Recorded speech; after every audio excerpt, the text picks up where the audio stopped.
Assalomu alaykum. Hammaga yana bir bor bugungi darsimizga xush kelibsiz. Bugungi mavzuyimiz Javadagi rekursiyalar haqida bo'ladi. O'zi rekursiya tushunchasi nima degani? Qandaydir bir kod yoki qandaydir bir jarayon o'zini o'zi qayta chaqira olish protsessiga rekursiya deyiladi. Agarda metod o'zini o'zi chaqirsa, bunday metodlar rekursiv metodlar deyiladi. Bu rekursiyani yaxshiroq tushunib olishingiz uchun bitta misol keltirib o'taman. Agarda siz bir-biriga qarama-qarshi qarab turuvchi ikkita oynani o'rtasiga tursangiz, bu ikkita oyna bir-birini aksini ko'rsatishda siz rekursiyani kuzatishingiz mumkin.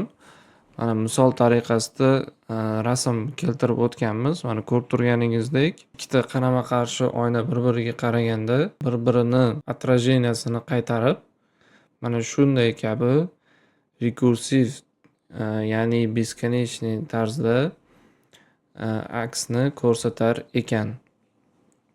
Metodlarda ham xuddi shunday ishlaydi rekursiyalar. Agarda mana shu 3 ta qoidaga amal qilinsa.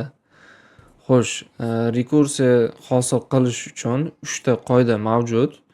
Bu qoidalar rekursiv metodlar o'zini qayta chaqira olishi kerak. Ikkinchi qoidamiz bu rekursiyani boshlang'ich va tugash nuqtasi bo'lishi kerak. Ya'ni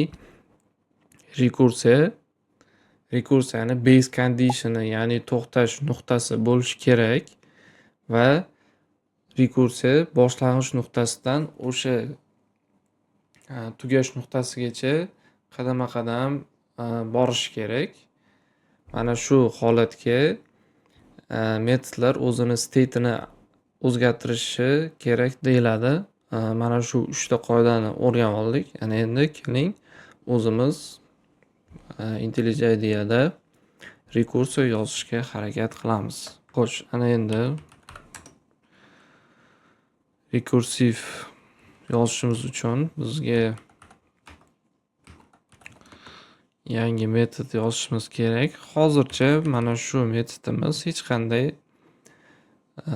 qiymat qaytarmaydigan, ya'ni void qaytaradigan qilamiz va bunga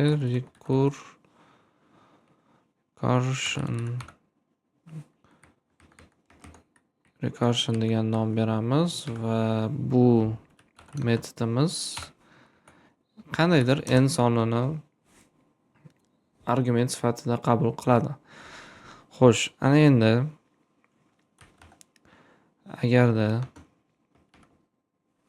agarda deymizda mana shu rekursiv metodimizga base condition, ya'ni to'xtash shartini yozishimiz kerak bo'ladi. Bu shartimiz nimadan iborat bo'ladi?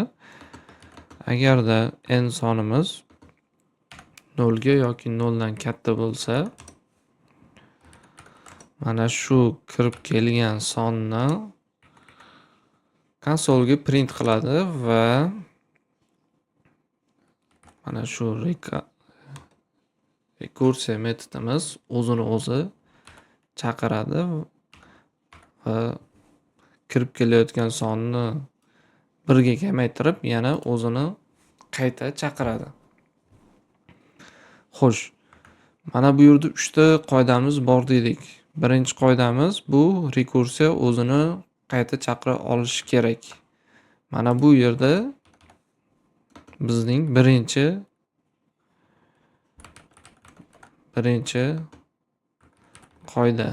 qoidamiz ishlayapti. Keling mana shuni inglizcha yozaman. First rule deymiz. Birinchi qoidamiz bor ekan hozirgi rekursiv metodimizda. Ikkinchi qoidamiz rekursiya boshlang'ich va tugash nuqtasi bo'lishi kerak.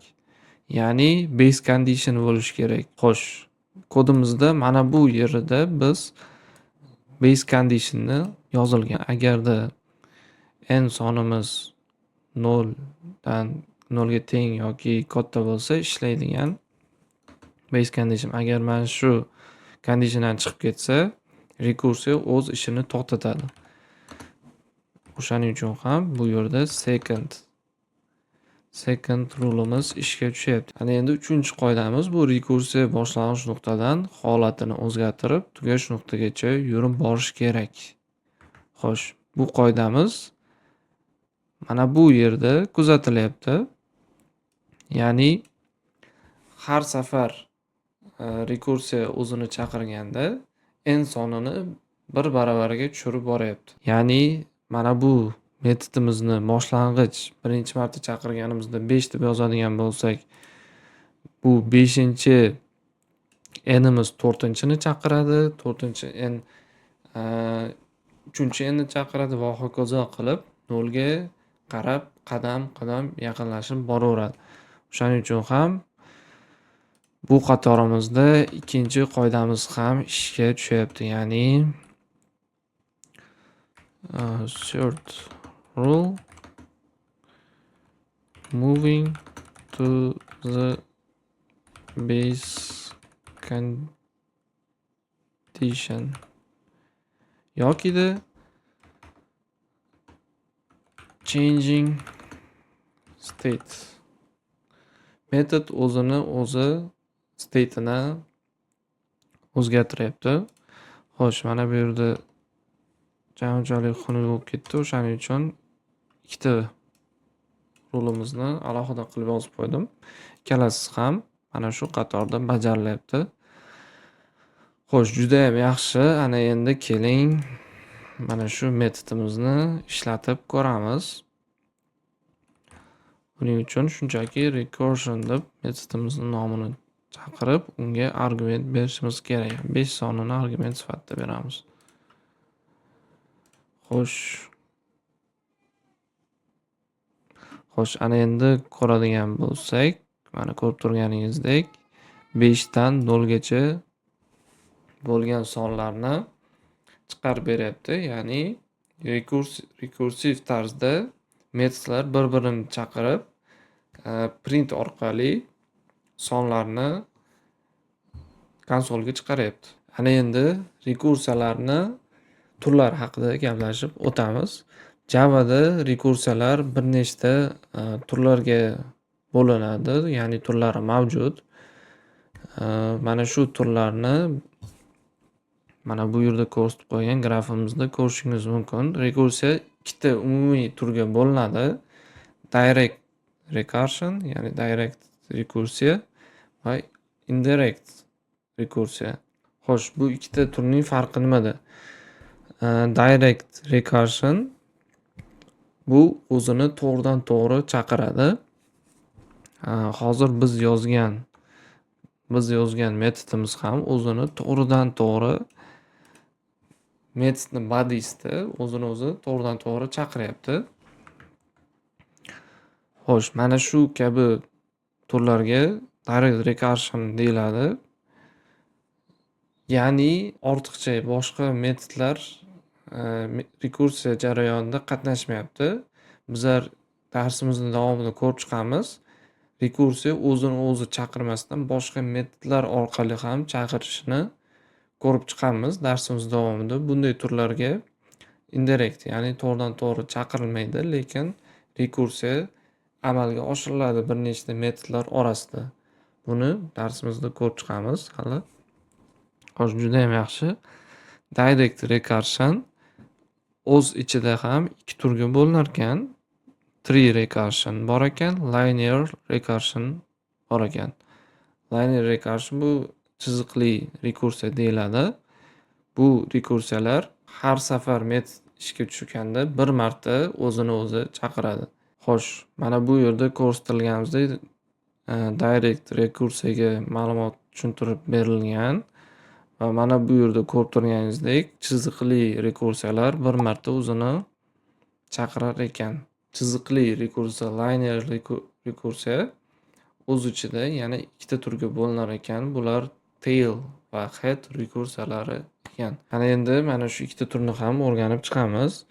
Agarda rekursiv metod barcha amallarni bajarib bo'lib metodning oxirida o'zini o'zi chaqirsa, bunday turdagi rekursiyalar tail rekursiya deyilar ekan. Xuddi mana shu misolni biz o'zimiz yaratgan rekursiyada ko'rgan edik. Ya'ni metodimiz barcha amallarni bajarib, mana bu yerda bizda hozir bitta print mavjud, lekin ba'zi metodlarda bir necha qatorli kodlar bo'lishi mumkin va mana shu kodlarning barchasi bajarilib bo'lgandan keyin oxirida o'zini o'zi chaqiryapti. Bunday rekursiyalarga tail rekursiya deb nomlar ekanmiz. Keling, mana shu rekursiyamizni nomini o'zgartirib qo'yamiz. Tail rekursiya. Tail rekursiya. Xo'sh, mana bu yerda ham to'g'rilab qo'yamiz. Tail recursion. Xo'sh, juda ham yaxshi. Tail rekursiyamiz, ya'ni metodni bodiesidagi barcha kodlar bajarilib, oxirida o'zini o'zi chaqirar ekan. Xo'sh, head rekursiya bo'lsa, mana shu tail rekursiyani qarama-qarshisi hisoblanadi. Ya'ni metodni bodiesidagi kodlar bajarilishidan oldin metod o'zini o'zi chaqiradi. O'shaning uchun ham head, ya'ni metod o'z ishini boshlamasdan turib o'zini o'zi chaqirgani uchun head rekursiya deyilar ekan. Xo'sh, mana shu head rekursiyani ham o'zimiz yozib ko'ramiz. Xo'sh, yana bitta xuddi shu singari head recursion deb metod yaratib olamiz. Bu metodimiz ham parametr sifatida integerni oladi va sizga tushunarliroq bo'lishi uchun mana shu ikkita rekursiyani ishlatib ko'rsatib beraman. Bir xil kod orqali. Xo'sh, agarda n'imiz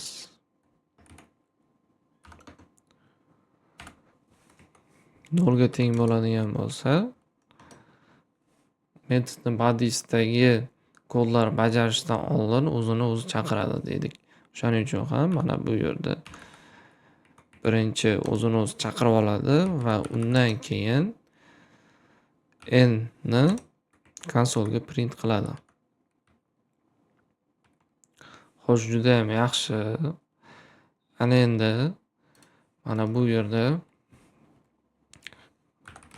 head rekursiyani xuddi mana bu singari tail rekursiya singari chaqiramiz va ularni orasidagi farqni solishtirib ko'ramiz. Xo'sh, mana bu yerda ko'rib turganingizdek, tail rekursiyada 5 dan 0 gacha raqamlar print bo'lgan ekan. Ana endi head rekursiyada ko'ramiz. Xo'sh, mana bu ko'rib turganingizdek, head rekursiyada sonlar 5 dan 0 ga emas, 0 dan 5 gacha chiqyapti. Xo'sh, ana endi konsolda aynan nega bunaqa raqamlar chiqayotganini tushunishimiz uchun mana bu yerda chizib sizga tushuntirib beramiz. Birinchi tail rekursiyadan boshlaymiz. Mana tail rekursiya metodimiz bor ekan va mana shu metodga 5 emas 3 sonini beramiz. 3 argumentini beramiz va 3 sonini olgandan keyin birinchi rekursiyamiz 3 soni bilan birinchi ishlaydi. Ya'ni 3 soni berilgandan keyin mana shu 3 sonini konsolga print qilyapti va ishini mana shu print bajarib bo'lgandan keyin 2 sonini olyapti-da, yana mana shu metodni chaqiryapti boshqatdan 2 soni bilan. Mana shu 2 soni ikkinchi sonni argumentdan oluvchi rekursiyamiz o'z ishini tugatyapti, ya'ni 2 sonini print qilib, keyin oxirida metod ishini bajarib bo'lgandan keyin birinchi sonini uzatib yuboryapti keyingi rekursiyaga va mana shu rekursiya ham print qilib 0 ni chaqiryapti. 0-metodni chaqiryapti va mana shu metod ham o'zini sonini konsolga chiqaryapti. Ana endi o'shaning uchun ham mana bu tail metodimiz, tail rekursiyani ishlatganimizda sonlar tepadan pastga qarab print qilinyapti. Ana endi head rekursiyaga o'tamiz va mana shu rekursiyaga ham 3 sonini beramiz. Xo'sh, head rekursiyada qanday amallar ishga tushyapti? Keling, birinchi, 3-metodni ko'rib chiqamiz. Xo'sh, head rekursiyaga 3 soni berildi. 3 soni berilgandan keyin bu metodimiz o'zini sonini konsolga print qilmasdan ikkinchi metodni birinchi chaqirib qo'yapti va uning mana shu ikkinchi metod tugashini kutib turadi. Mana ikkinchi metodimiz ham chaqirildi va bu ham o'zidan bitta kichik bo'lgan metodni chaqirib qo'yadi va mana shu birinchi metodni tugashini bu ham kutib turadi. Mana birinchi metodimiz ham chiqdi, chaqirildi va bu metod ham o'zidan bitta kichik bo'lgan 0-metodni chaqiradi va u 0-metod tugashini kutib turadi. 0-metoddan pastga yurib bo'lmaydi, sababi base conditionga to'g'ri kelib qolyapmiz.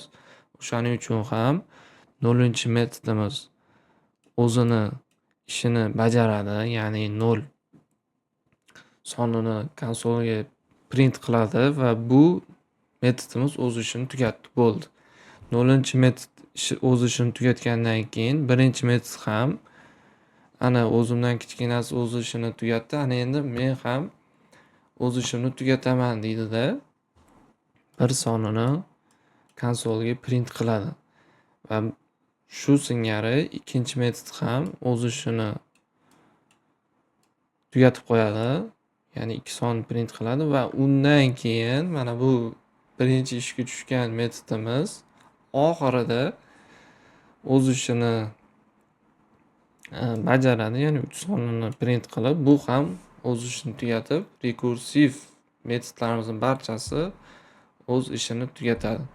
Ana o'shaning uchun ham head rekursiyada kichik metodlar chaqirilganda ularni ishi tugashini kutib turganligi tufayli konsoldagi sonimiz tepadan pastga emas, pastdan tepaga qarab birinchi bajarilishini ko'rishimiz mumkin. Mana bu yerda ko'rib turganingizdek, head rekursiyamiz ishga tushirganimizda, head rekursiyani ishga tushirganimizda 5-metod birinchi ishga tushsa ham o'zidan keyingi bo'lgan metodlarni tugashini kutib turganligi sababli 0 dan tepaga qarab sonlarimiz print qilinar ekan. Xo'sh, o'ylaymanki, hozir sizga mana shu head, tail rekursiyalar qanaqa ishlanishini tushunarli bo'ldi. Agar qiynalayotgan bo'lsangiz, mana shu videoni boshqatdan ko'rib, o'zingiz tushunishga harakat qilib ko'ring va kodda ham o'zingiz mustaqil ravishda praktika qilsangiz, albatta mana shu rekursiya qanaqa ishlayotganini tushunib olasiz. Endi biz mana shu rekursiya orqali faktorial sonlarni faktorialini topishni o'rganamiz. Xo'sh, faktorialni topadigan dastur yozishdan oldin o'zi faktorial nimaligini biroz qisqacha tushuntirib o'tib ketaman. Bu faktorial asosan algebra darslaridan o'tganmiz. Faktorial belgisi mana bunday ko'rinishda yoziladi va mana shu belgidan oldin qandaydir son keladi. Xo'sh, faktorial degani bu o'zi faktorialni nechinchi soni bo'lsa, birdan mana shu n sonigacha bo'lgan sonlarni ko'paytmasiga faktoriallar deyiladi. Sodda qilib tushuntirilganda, agarda faktorial 3 ga teng bo'ladigan bo'lsa, bu degani birdan 3 gacha bo'lgan sonlarni ko'paytmasi 3-chi faktorialga teng bo'ladi. Ya'ni hozir bizani holatimizda 3-chi faktorialimiz 6 ga teng.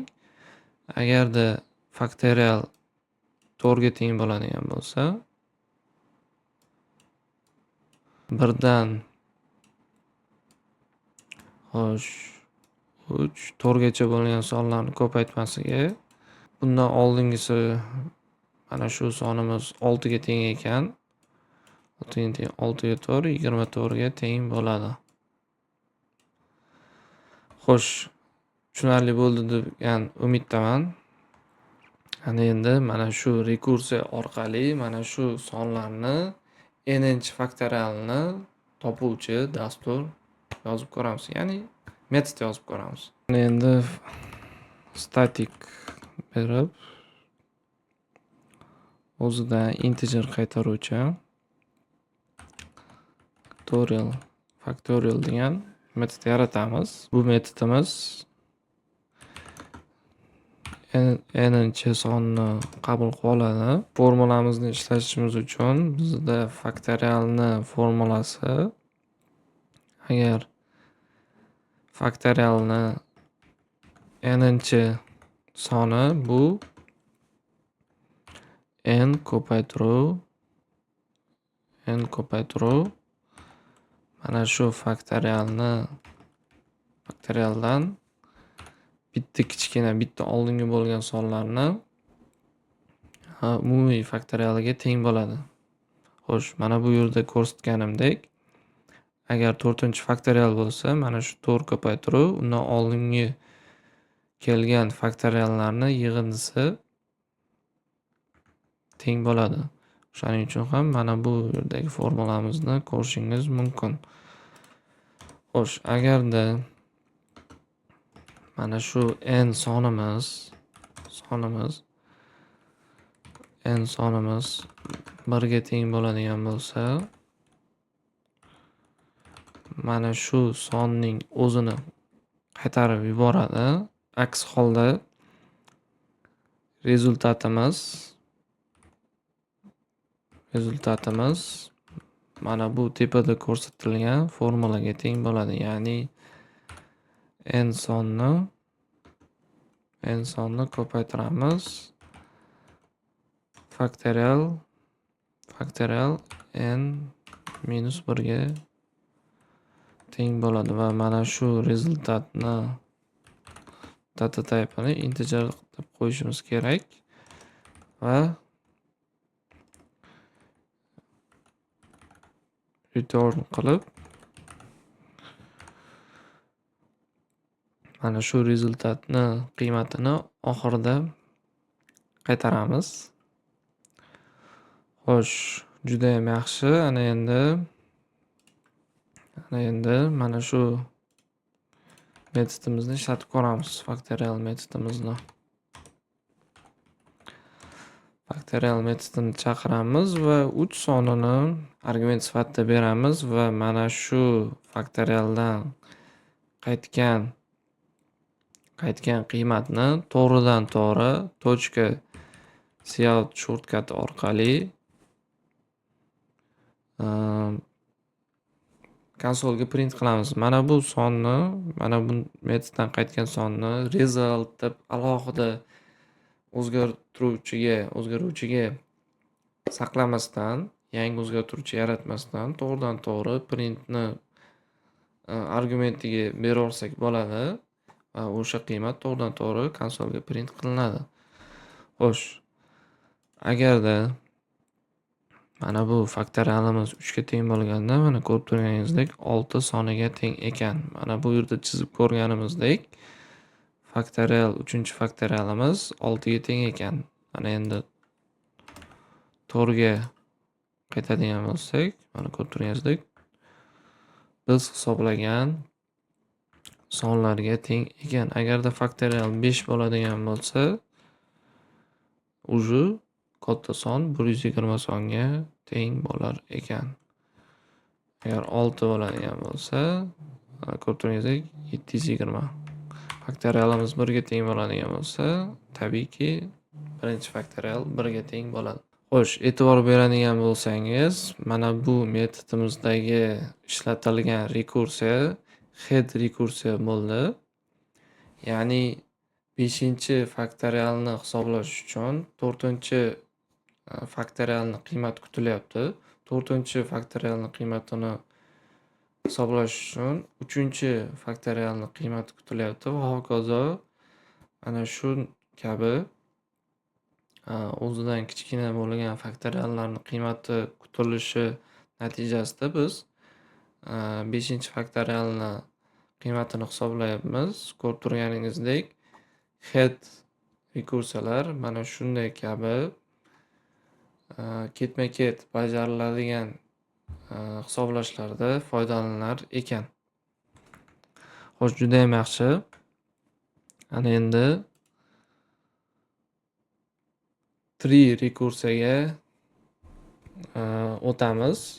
Xo'sh, bu 3 rekursiya qanday ishlaydi? Metod ishga tushganda o'zini o'zi bir marta emas, bir necha barobar chaqirsa, bunday metodlar 3 metodlar deyilar ekan. Mana bu 3 metodlarda bodiesda mana bu yerda ko'rib turganingizdek bir marta chaqirilgan 3 metodda bo'lsa, mana shu chaqirishlar 2 ta va undan yuqori bo'lishi mumkin ekan. Ya'ni metod bir marta ishga tushganda o'zini 2 marta ketma-ket chaqirar ekan. O'shaning uchun ham biz bunday metodlarga 3 metodlar deb nom berar ekanmiz.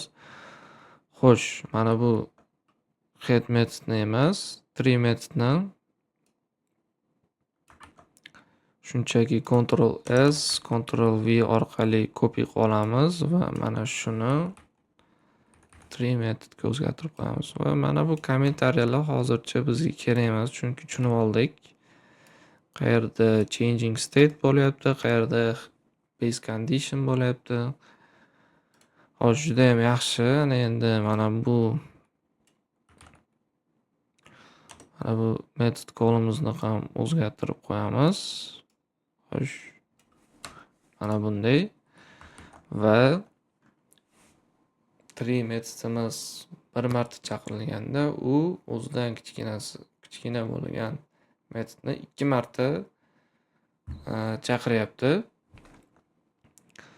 Shuning uchun ham bunday metodlar 3 metodlar deyilar ekan. Mana bu grafimizni ko'rib turganingizdek 3-metodga 3 raqami berilganda bu metodimiz 3 sonini print qilyapti va o'zidan kichkina bo'lgan ikkinchi argumentli metodlarni 2 marta chaqirganligi tufayli mana bunday ko'rinishda xuddi daraxtga o'xshab katta bo'lib ketar ekan. Keling, mana shu 3 metodni ham ishlatib ko'ramiz. 3 recursive metodimiz, xo'sh, 3 deylik hozircha. Xo'sh, mana bu ko'rib turganingizdek hozirgi konsolga chiqayotgan sonlarimiz biroz tushunarsiz bo'lib qoldi. Mana shu tushunarsizlikni yo'qotish uchun hozir mana bu yerdagi tenglikni olib tashladim. Ana endi mana shu kodimizni run qiladigan bo'lsak, mana ko'rib turganingizdek, ana endi biroz tushunarliroq bo'lgan outputimiz chiqdi. Mana shu outputimizni endi grafdagi sonlar bilan tekshiradigan bo'lsak, bir xil chiqyapti. Mana shu grafda ko'radigan bo'lsak, tree rekursiyaga 3 ni beradigan bo'lsak, mana shu 3-chi metodimiz ishga tushyapti va o'zini sonini print qilib 2 marta 2 sonini berib, argument berib, ikkita metodni chaqirib yuboryapti. Mana ikkita metodga ajralib ketdi. Mana shu ikkinchi metodlar ham o'zidan kichik bo'lgan bir metodni 2 marta ikkalasi ham общий 4 marta chaqiryapti. Mana ko'rib turganingizdek, mana shu metodlar ham 2 ga bo'linib, xuddi tsepnoy reaksiyaga o'xshab kattalashib ketyapti. Ana endi konsolga chiqayotgan raqamlarga keladigan bo'lsak, mana bu yerda konsollarga chiqayotgan sonlarni ketma-ketligi ko'rsatilib berilgan. Mana 3 sonimiz birinchi chiqyapti. Mana qizil songa e'tibor beradigan bo'lsak, bu execution orderni ko'rsatyapti. Ya'ni metodlar bajarilish ketma-ketligi ko'rinyapti. Mana bu birinchi metodimiz birinchi bajarilib 3 soni chiqyapti. Ikkinchi argumentli metodimiz ikkinchi bo'lib bajarilyapti va 2 soni konsolga chiqyapti va undan keyin kelgan bir argumentli metodimiz ham o'zini bir sonni konsolga chiqarib va hokazo. O'zingiz mana shuni uyda to'liq tushunishga harakat qilib qarab chiqing. Mana shu sonlar orqali ko'radigan bo'lsangiz, tree rekursiyada qanday qilib metodlar ketma-ket bajarilishini o'zingiz tushunib olasiz. Xo'sh, darsimizni davomi texnik sabablar sababli zapis qilmagan ekan. O'shaning uchun hozir montaj payti o'zim alohida video olib darsimizni yakunlab qo'yaman. Xo'sh, hozir biz tree rekursiyani tugatdik. Ana endi bizlar mana shu tree rekursiya orqali Fibonacci'ni n-chi raqamini topishni o'rganib olamiz. Xo'sh, mana bu yerda yangi fayl yaratib qo'ydim Fibonacci uchun alohida va biz mana shu Fibonacci'ni topishga yordam beradigan kodni yozishni boshlaymiz. Xo'sh, Fibonacci o'zi nima ekanligini birinchi o'rganib olaylik. Fibonacci'ni formulasini birinchi ko'rsataman. Fibonacci'ni n-chi raqami o'zidan oldingi ikkita Fibonacci'ni qo'shilmasiga teng bo'ladi. Ya'ni n-1 plus mana shuni kopiya qilib olaman. Mana bunday ko'rinishda Fibonacci'dan bitta oldingisi va ikkita oldingisi bo'lgan raqamlar, ya'ni Fibonacci'ni qo'shilmasiga teng bo'ladi. Mana shu formuladan kelib chiqqan holda biz hozir kod yozamiz va yana bitta narsani qo'shishim kerak. Fibonacci raqamini birinchi Fibonacci 1 har doim 1 ga teng bo'ladi. Fibonacci 0 keladigan bo'lsa, mana bu yerda Fibonacci 0-chi raqami keladigan bo'lsa, bu har doim 0 ga teng bo'ladi. Va mana shular orqali hozir biz Fibonacci'ni topa oladigan metod yozib ko'ramiz. Tak, static integer deylik. Integer Fibonacci bu metodimiz integerni qabul qilib oladi, ya'ni Fibonacci'ni nechinchi raqamligini olishi kerak bo'ladi va bizlarda mana bu qismni yozib olamiz. Birinchi, agarda n raqamimiz teng bo'ladigan bo'lsa 0 ga yokida n raqamimiz 1 ga teng bo'ladigan bo'lsa, n raqamimiz mana shu raqamni o'zini metod qaytarishi kerak bo'ladi. Agarda mana shu sonlarga teng bo'lmaydigan bo'lsa, ya'ni Fibonacci raqamimiz 2 dan yuqori bo'ladigan son bo'ladigan bo'lsa, return deymizda, return Fibonacci'ni n-1 va xuddi mana shu metodni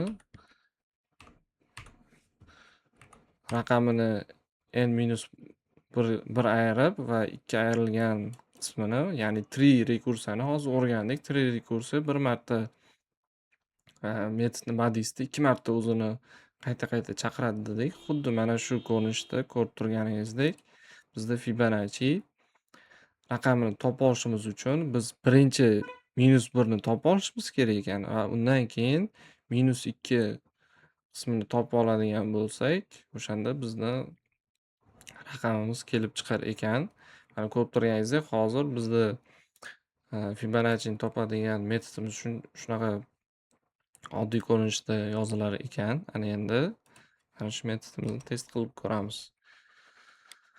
Xo'sh, buning uchun o'tgan metodimizda ham yozuvdik. Esingizda bo'lsa, metoddan qaytgan qiymatni to'g'ridan-to'g'ri mana bu printni argumentiga berib yuboradigan bo'lsak, konsolga to'g'ridan-to'g'ri chiqarish iloji bor degan edik va mana shundan foydalanamiz yana. Xo'sh, mana bu Fibonacci'ni 5-raqamini topmoqchi bo'laylik va dasturimizni ishga tushirib ko'ramiz. Xo'sh, bu boshqa fayl edi. Mana bu faylni o'zini ishga tushirishimiz kerak. Mana ko'rib turganingizdek, Fibonacci'ni 5-raqami, 5-Fibonacci bu 5 ga teng bo'lar ekan. Ana endi 6 qiladigan bo'lsak-chi? 6 qiladigan bo'lsak, ana endi 8 raqamiga o'zgarib qoldi. 7 qiladigan bo'lsak, 13 ga teng bo'lyapti va 10 qiladigan bo'lsak necha bo'lar ekan?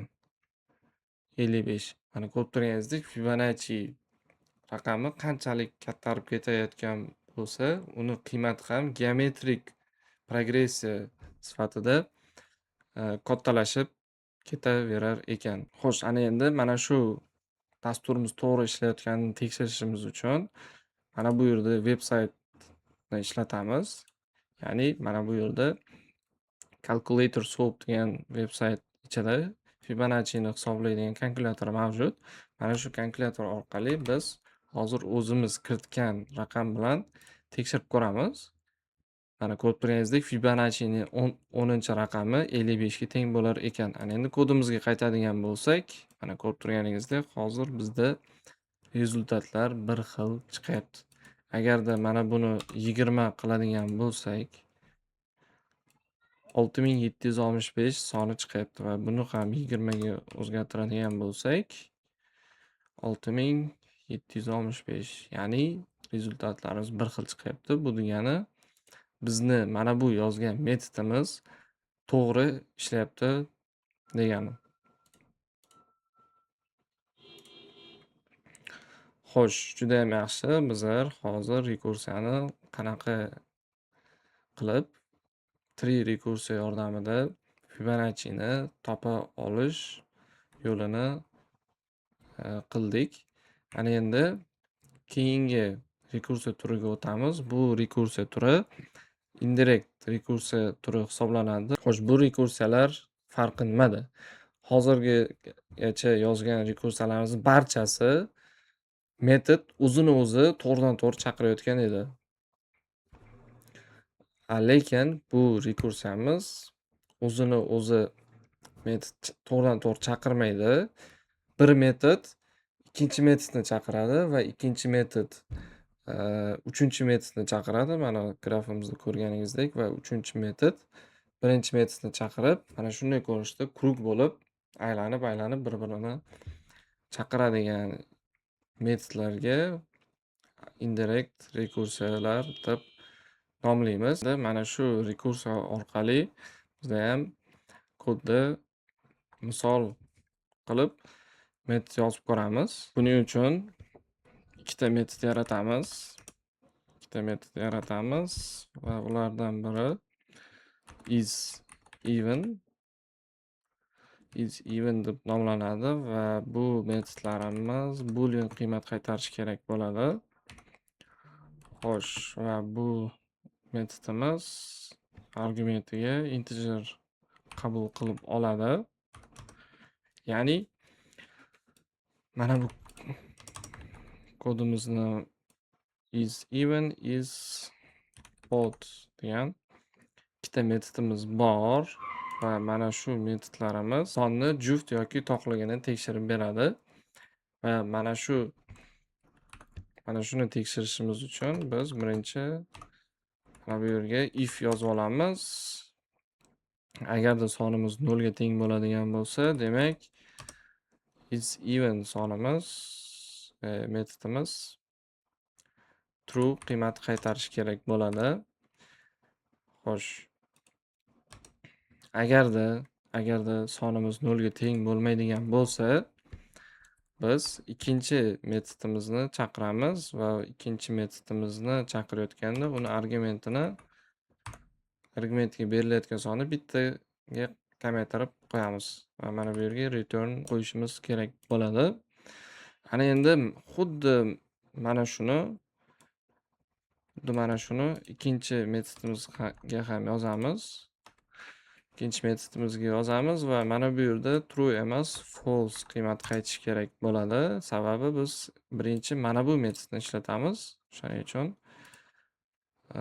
xuddi mana shu metod chaqiriladi va bunga agarda ikkinchi metodimizga ham kirayotgan son 0 ga teng bo'lmaydigan bo'lsa, demak bu son juft soni bo'ladi va mana shu sonni ikkinchi metodni chaqirib va uni ham bu metodimizga argument berilgan sonni yana bir marta -1 qilib kamaytirib olishimiz kerak bo'ladi. Xo'sh, bu metodimiz tayyor. Ana endi ishlatib ko'ramiz. Xo'sh, buning uchun mana buni kommentariyaga olib qo'yaman va bu yerga isEven degan metodni chaqirib 9 sonni beramiz va mana shu metodimiz juft yoki to'qligini tekshirib beradi. Ana endi dasturimizni ishga tushiradigan bo'lsak, mana ko'rib turganingizdek, hozir bizda false qiymati qaytdi. Sababi 9 soni tabiiyki juft soni emas. Va mana shu sonimizni 10 ga qo'yadigan bo'lsak, 90 juft son kiritganimiz uchun true soni qaytyapti. Ya'ni bu metodimiz bir-birini chaqirgan holda ishlaydi. Indirect rekursiyalarga xuddi mana shu kabi bitta yoki undan ko'p bo'lgan metodlar bir-birini chaqirish orqali hosil qilgan rekursiyalarga yetiladi. Xo'sh, ana endi rekursiyada bilan ishlayotganda bilishimiz kelgan muhim ma'lumotlar mavjud. Ya'ni bu ma'lumotlardan biri nima? Rekursiyani qoidalarini 3 ta qoidasini o'rgatgan paytimiz aytgandikku, rekursiyani boshlang'ich nuqtasi bor va uni tugash nuqtasi ham bo'lishi kerak. Va mana shu boshlang'ich nuqtadan rekursiyamiz o'zini qiymatini state'ini change qilayotgan payti tugash nuqtasiga qarab yurishi kerak. Va agarda mana shu rekursiyamiz misol uchun mana bunday chiziqli yo'l bo'ladigan bo'lsa, xo'sh, juda ham katta bo'lib ketib qoldi. Mana bundan ishlatamiz. Agarda bizda rekursiyani boshlang'ich nuqtasi mana bu yerda bo'lsa, boshlang'ich nuqtasi buni start deylik va tugash nuqtasi mana bu yerda bo'lsa, finish deylik.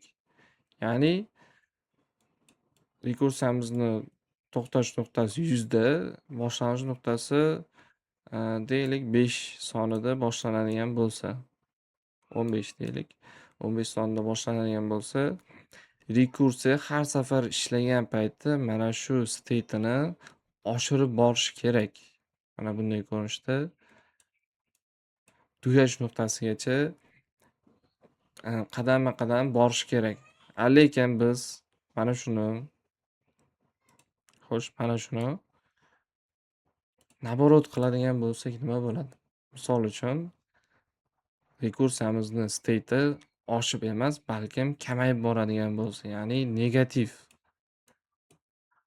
o'zbekchasiga manfiy son deyiladi. Manfiy songa qarab ketadigan bo'lsa nima bo'ladi shunaqa? To'g'rimi?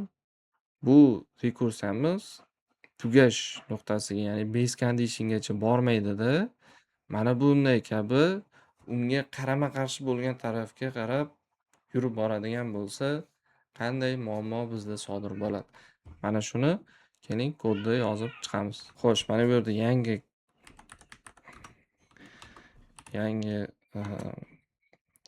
void degan void qaytaruvchi metod yozib olamiz va buni wrong rekursiya deb nomlaymiz. Va mana shu rekursiyamiz n raqamini qabul qilib oladi va mana shu rekursiyamiz uchun base condition yozishimiz kerak. Agarda n 100 dan kichik bo'ladigan bo'lsa, mana shu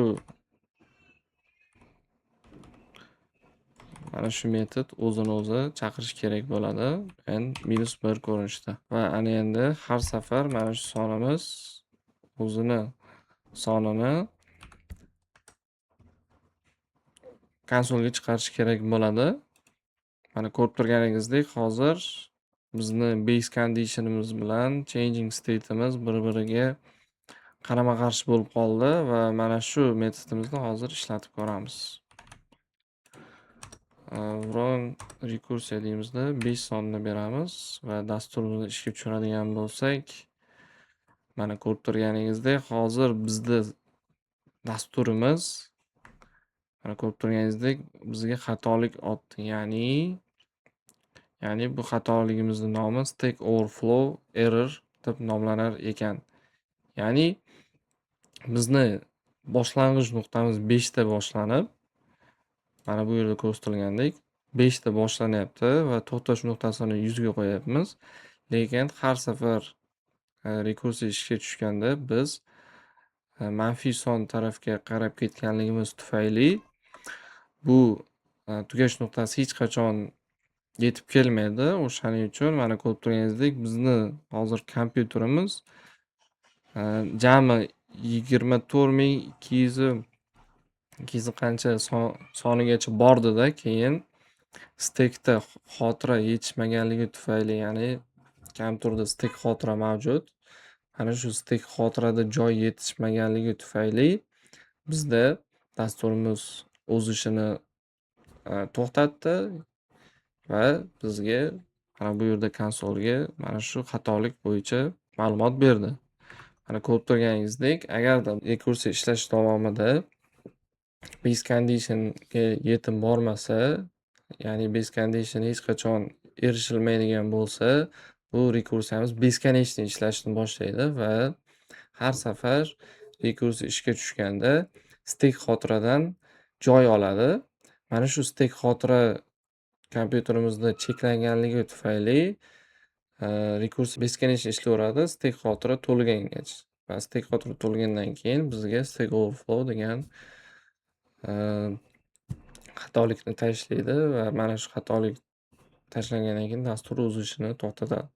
Siz ham mana shu rekursiyalarni yozayotganda ehtiyot bo'ling. Har doim sizning dasturingiz mana shu to'xtash nuqtasini borish kerak bo'ladi. Har doim base condition to'g'ri qo'yishga harakat qiling.